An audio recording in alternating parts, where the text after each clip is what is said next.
Hey guys, you're listening to the Pure Delusion YouTube channel, and today we're going to be talking about the connections between Trump and Russia. So a lot of people maybe think that this is a conspiracy theory, or maybe you just want to know the facts around the matter. So today I want to focus primarily on talking about facts and not really speculation.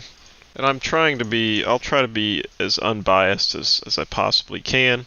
I'll give some of my own opinions and analysis at the end of the video. But I want to focus on, there's so many connections between Trump and Russia, but I want to focus on the ones that are, pretty much proven.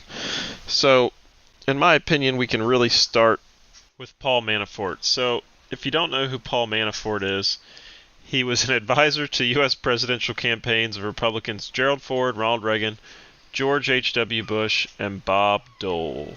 So Trump hired Paul Manafort in March of 2016, and he became Trump's campaign manager in April of 2016 when Trump fired Corey Lewandowski.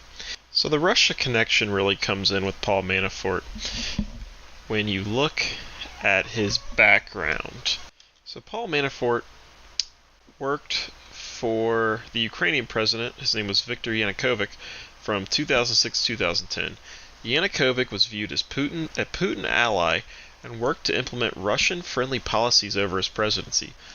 Ultimately, Yanukovych's presidency was plagued with corruption, and in 2014 the Ukrainian parliament removed him as the president of Ukraine, and he was granted asylum in Russia. So basically, Paul Manafort worked in the Ukraine for 4 years, which is right next to Russia. If you don't know a whole lot about the Ukraine, just know that the Ukraine and Russia continuously butt heads over boundaries. Crimea, Ukraine is looked at as a NATO ally, whereas Russia does not like NATO. And the person that Paul Manafort was working with, Viktor Yanukovych, was implementing pro-Putin and pro-Russia policies. So that's why people often believe that Paul Manafort has ties to Russia, the Russian government. He was basically working for a puppet of Vladimir Putin in the Ukraine. So to me, that was the first red flag. So another topic, things really start to pick up steam when the DNC claimed it had been hacked by Russian hackers. So it was unclear really when this hack occurred, but the DNC announced they were hacked in June of 2016.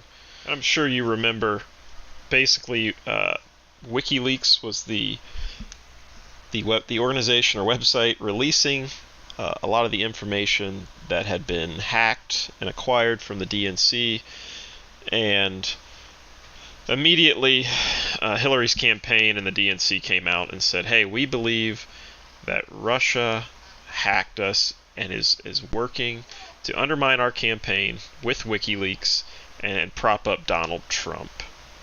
Now, obviously, Julian Assange, the leader of WikiLeaks, has came out and said, hey, the Russians didn't give us this. It's never been proven that the Russians gave the hacked emails and all the information to WikiLeaks. But the FBI had came out and basically said that, they believe that the Russians were behind the hack. So on January 6th of this year, of 2017, the Office of the Director of National Intelligence releases an unclassified report expressing the conclusions of the CIA, FBI, and NSA about Russian election interference. And it said, basically, we assess Russian President Vladimir Putin ordered an influence campaign in 2016 aimed at the U.S. presidential election. Russia's goals were to undermine public faith in the U.S. democratic process, denigrate Secretary Clinton, and harm her electability and potential presidency. We further assess Putin, the Russian government, developed a clear preference for the President-elect Trump. We have a high confidence in these judgments. We also assess Putin and the Russian government aspired to help President-elect Trump's election chances when possible by discrediting Secretary Clinton and publicly contrasting her unfavorability to him. So, I'll provide the sources to all this, but basically the report concludes that the DC leaks, Guccifer 2.0, who is the hacker behind all this, WikiLeaks, and all obtained the hacked documents via the Russian-backed hackers. So, and I mean Russian government-backed hackers.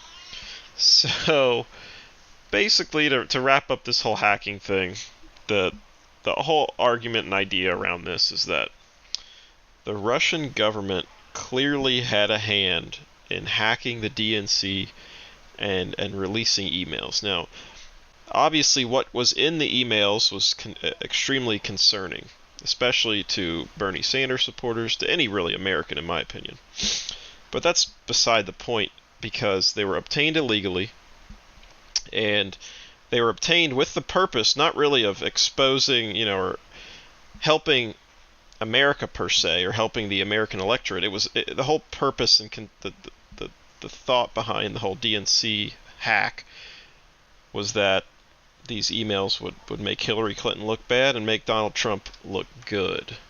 So again, it's never been really 100% proven. There's been a lot of smoke that the Russians did this, but in my opinion, if the FBI, the CIA, and the NSA all come out and they say, hey, we believe the Russians hacked Hillary Clinton, or hacked the DNC, hacked John Podesta to benefit Donald Trump, I feel like that's a pretty credible source.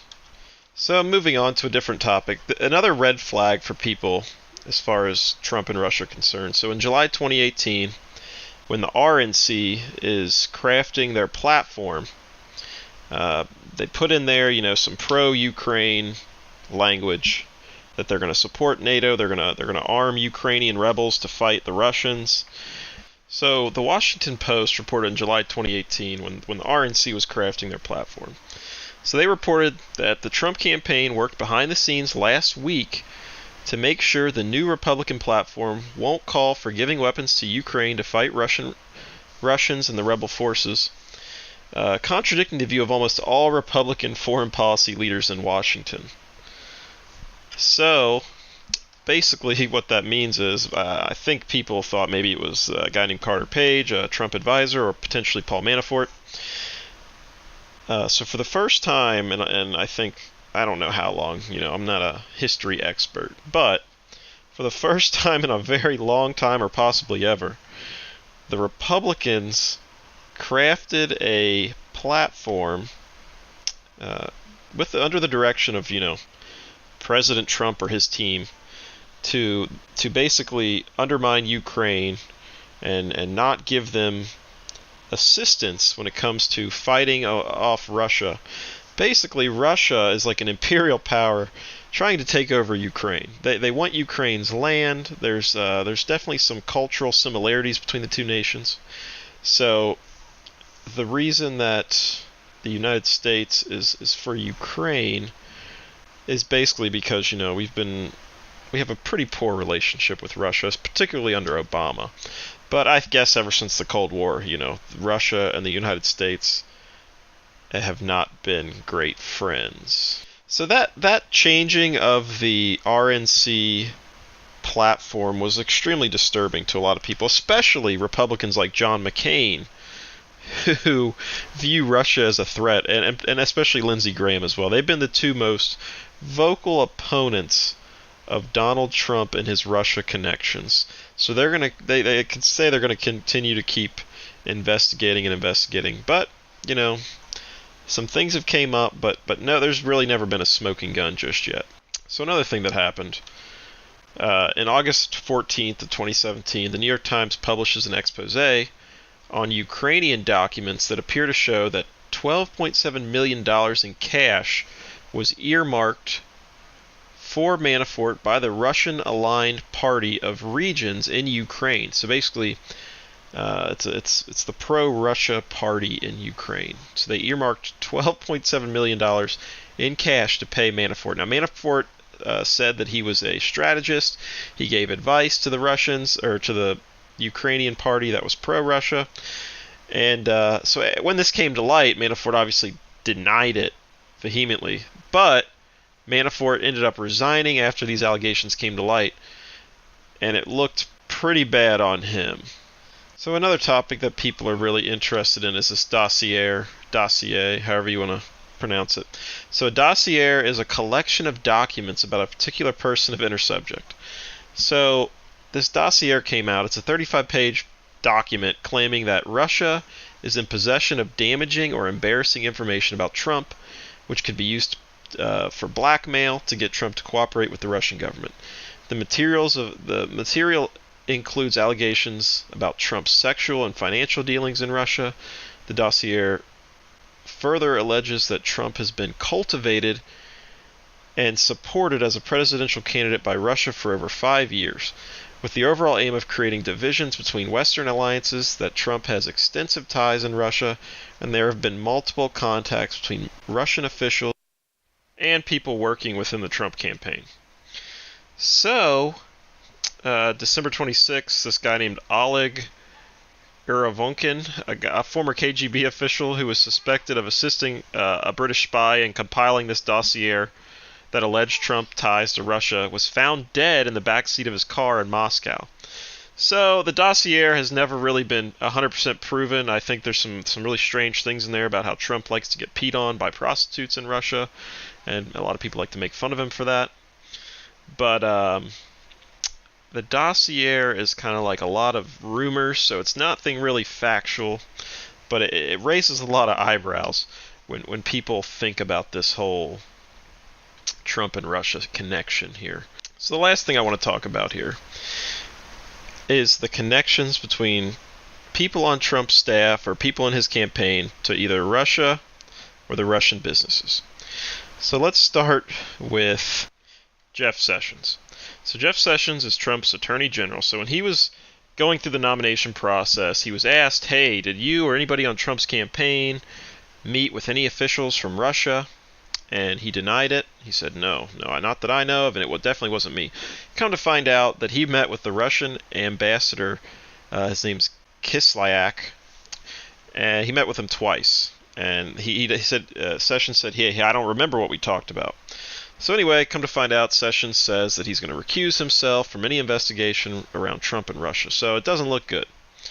Another guy we're going to talk about is Michael Flynn. So Michael Flynn is the former National Security Advisor. So Flynn had a number of contacts with Kislyak, the Russian ambassador, after the election day.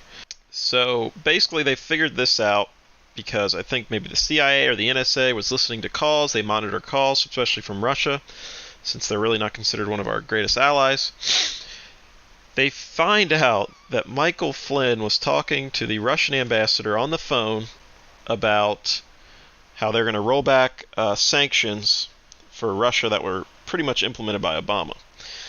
And another thing is Michael Flynn was connected. He went to Russia Today, a banquet for Vladimir Putin. Now, Russia Today is the Russian state-sponsored media outlet in Russia. So basically, it's like a propaganda channel. So Flynn went to this dinner. He gave a standing ovation to Putin. They shook hands. I think they maybe even gave a hug. So Flynn had some serious connections with Russia. So he ended up resigning or getting fired. It's been mixed messages there. So Flynn, because he lied and because he found out that the CIA or whoever was listening found out that he was actually talking about policies before they even got into office with the Russians, he had to resign. All right, the next person we're going to talk about is Tillerson. He's the Secretary of State. Now, he was the CEO of ExxonMobil. He has ties with Russian businesses because Exxon had a presence in Russia. He also says he considers Vladimir Putin a friend. So Tillerson's probably made a lot of money in Russia, and he actually has confirmed links with Putin and with other Russian businesses.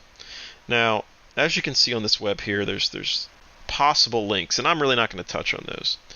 Kushner is Trump's son-in-law who's married to Ivanka Trump. He and I think Flynn, possibly Sessions, one of them, they all met with this Kislyak guy. So Kushner has a known link to actually meeting with Kislyak. And I'm sorry, this is extremely complicated, which is why I think people are so confused about this whole Trump and Russia connection. So the next guy we're going to talk about, and I think this is going to be the last guy, is Carter Page. So Carter Page is a guy who worked in the oil industry, similar to Tillerson. He was some sort of consultant of a Central Asia / Russian oil company. So he himself has a lot of business ties within Russia. So Carter Page, and I even think he lived in Russia. So basically, Carter Page was kind of like an advisor to Trump, particularly on foreign policy.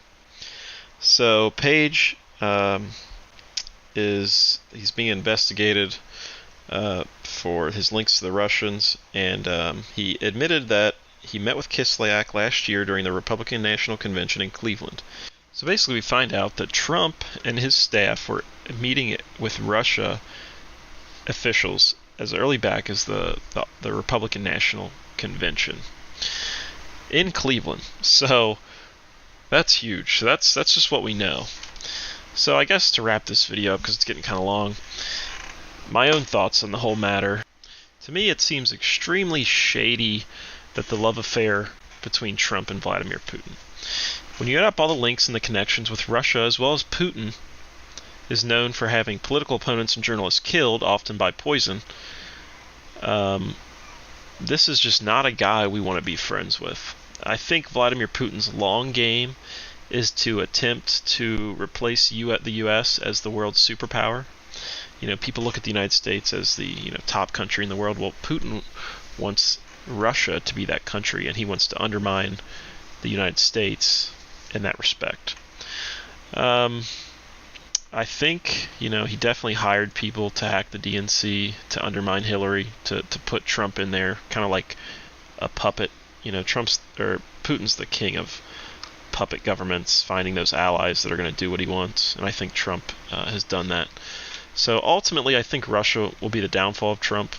When the Americans begin to tire of Trump and his Russian connections and the scandals that continue to plague his administration, the GOP will have to cut him loose and cut ties with him and possibly impeach him. Trump will definitely hurt the GOP's chances in the 2018 midterms as well as in 2020. And I really strongly suspect that the Republicans are going to challenge him in 2020 if he makes it that far. It will be beneficial for the GOP to dump Trump prior to 2020 so they can actually run a legitimate candidate that rejects the continuous drama associated with his presidency.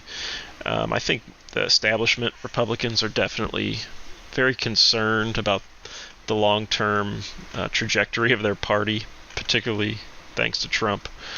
So I'm sorry for the long video. I hope the explanation was good. If you really want to learn more about this, you can do your own research. There's a lot more I didn't touch on, but if I touched on everything, that video would probably be like an hour long. So I hope you enjoyed. You can check out some of our other videos. We have podcasts that are related to politics. So thanks a lot. I hope this helped.